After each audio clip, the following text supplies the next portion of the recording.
Okay, so ito naman po yung round off to the nearest hundreds. So pag sinabi pong hundreds, dalawa ang zero.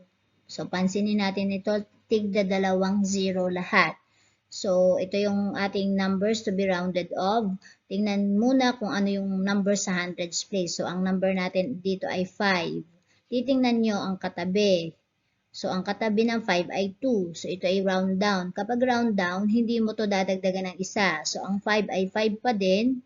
Tapos yung 2 at 7 gawin siyang dalawang 0. So 500 is the answer.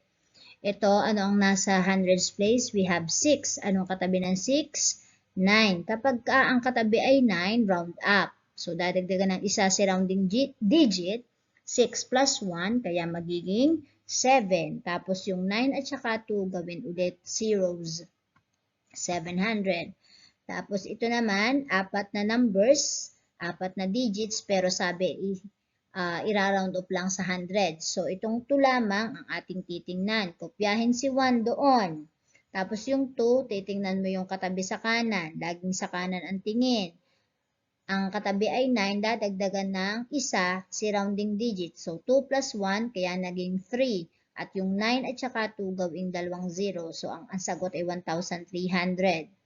Ito, 4 digits din, pero ano ang nasa hundreds place? We have 8. So, kopyahin yung 3, hindi pa siya kasali kasi siya ay nasa thousands place. Anong katabi ng 8? Yun ay 4. Kapag ang 4 ang katabi, round down. So, ito ay mali, itatama natin. So, yung 3, gayahin natin. Ang katabi ng 8 ay 4, pababa ang hila.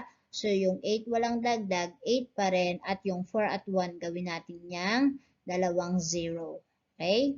Last number, ito ay 5 digits hanggang 10,000s, pero tingnan ang nasa hundreds place. So, kopyahin yung 32 dahil hindi pa siya affected.